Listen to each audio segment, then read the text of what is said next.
Olá, meus amigos cafeicultores, profissionais do agro, estudantes e apaixonados pelo bom café. Em função do agravamento da pandemia na região do Cerrado Mineiro, nós não pudemos dar continuidade às gravações para o nosso canal no último ano. Mas a partir de agora, nós traremos, além de entrevistas com produtores e cafeicultores da nossa região, um conteúdo extremamente técnico, prático e didático sobre todo o manejo adotado na cafeicultura da região do Cerrado Mineiro. E para compor o canal Café Além da Xícara, eu convido o mestre em fertilidade e nutrição de solo, Otávio Prates.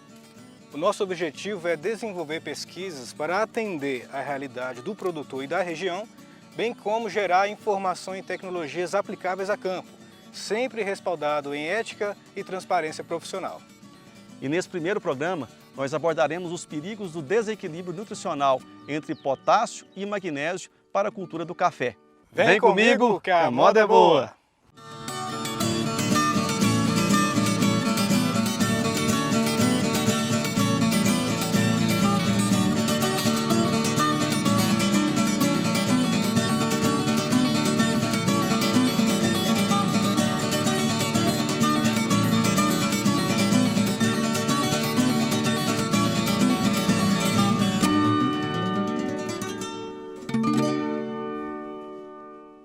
O cafeeiro é uma cultura extremamente exigente em macro e micronutrientes.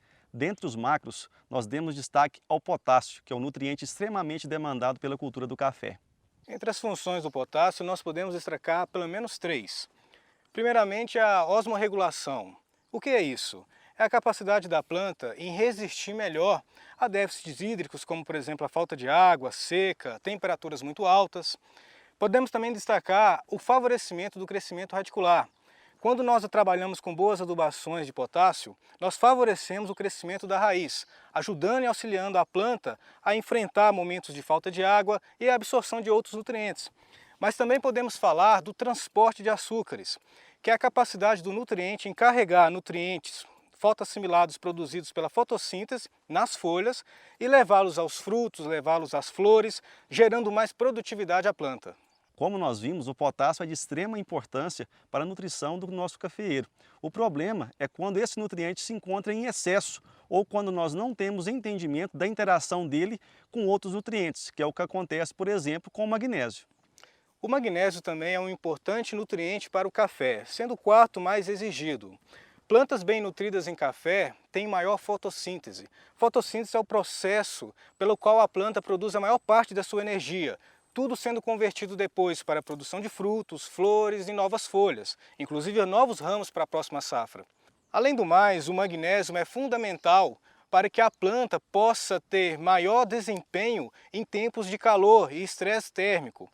As queimas das folhas ou escaldadura pode ser mitigado com maiores doses de magnésio, sendo que cafés deficientes desse nutriente tendem a apresentar mais esses sintomas. De modo geral, a interação negativa entre potássio e magnésio pode trazer sérios prejuízos à cultura do café.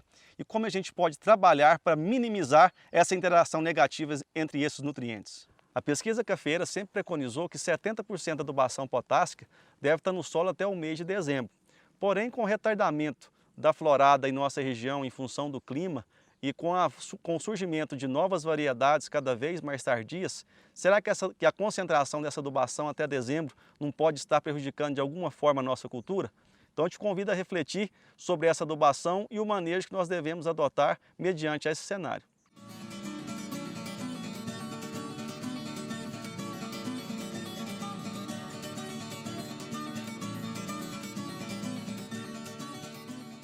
Tudo começa com a correta amostragem de solo. No nosso caso, na região do Cerrado Mineiro, grande parte da nossa cafeicultura é irrigada. Então, os produtores prezam por fazer fértil irrigação. Nesse caso, nós devemos avaliar o local correto de fazer a amostragem de solo para que nós possamos ter um laudo de confiança. A partir do solo coletado e encaminhado para um bom laboratório, é de extrema importância que a gente saiba interpretar corretamente esses dados. A interpretação correta do laudo analítico é fundamental para gerarmos sustentabilidade econômica ao produtor, uma vez que nós iremos entender corretamente o que o solo necessita para atender a exigência da lavoura, sem pecar pelo excesso e também não deixar faltar o necessário. Nessa análise que nós estamos mostrando, nós estamos com excesso de potássio no solo. Se considerarmos o nível crítico de 120 mg por decímetro cúbico, nós temos um excesso de 40 mg por decímetro cúbico deste nutriente. Nesse caso, isso daria para produzir hoje em torno de 16 sacas de café. Se nós soubermos interpretar todas as análises dessa forma, nós geraremos economia para o produtor e uma melhor sustentabilidade do nosso manejo do dia a dia com a nossa adubação. Além disso, nós não teremos uma interação negativa entre o potássio e o magnésio. Nesse caso, nós temos um magnésio baixo no solo e precisamos elevá-lo para pelo menos 1,5 mg por decímetro cúbico. Se esse potássio permanecer nesses níveis acima de 120 mg, nós teremos uma interação negativa e isso prejudica muito na questão do nosso manejo no dia a dia. Vale lembrar que para a nossa região, como a CTC é um pouco mais baixa, nós não podemos levar em consideração o magnésio apenas na CTC, o que o pessoal fala de entre 12% a 20%. Nós precisamos preconizar o valor absoluto, como o Léo falou. Segundo a quinta aproximação, se trabalha com 0,9 a 1,5. 1,2 seria a média ideal para trabalharmos na região. Além do mais, nós também precisamos considerar a reciclagem do nutriente na lavoura. Se considerarmos que a folha do café ela tem em torno de 1 ano e meio para se amadurecer e entrar em senescência, ou seja, cair do pé, nós temos aí uma boa parte do potássio sendo novamente disponibilizado, já que 100% do nutriente está disponível na fração orgânica.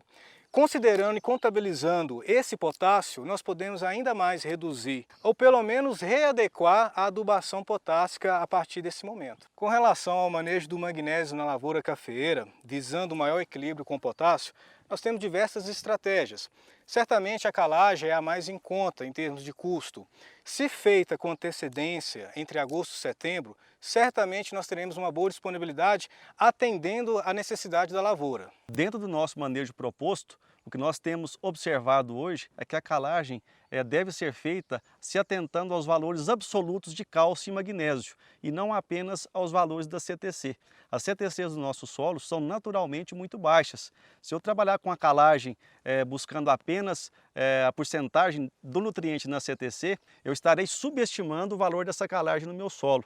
E o calcário, diferentemente do que muita gente preconiza ou pensa no passado, essa calagem não faz mal aos nossos solos e dificilmente nós teremos um excesso de calagem nos nossos solos a ponto de causar prejuízo.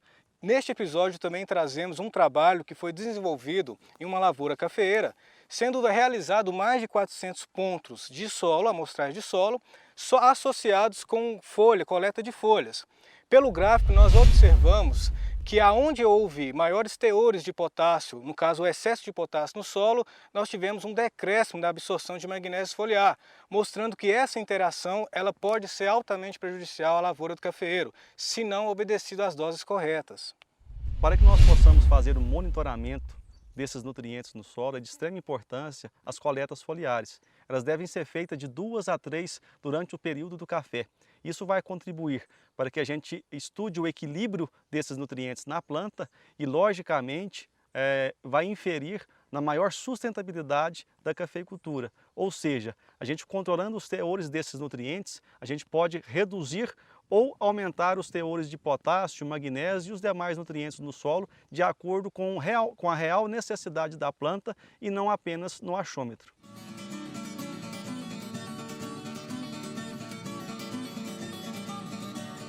E já partindo para o final, nós gostaríamos de agradecer imensamente ao cafeicultor e consultado Floriano Júnior por nos ceder de tão boa vontade a sua propriedade para que nós pudéssemos gravar esse episódio. E nós já te convidamos para o nosso próximo episódio, onde iremos tratar dos nematóides no cafeeiro, os danos que podem causar à produção, bem como trazer soluções para um bom manejo na lavoura. Vem comigo que a moda é boa!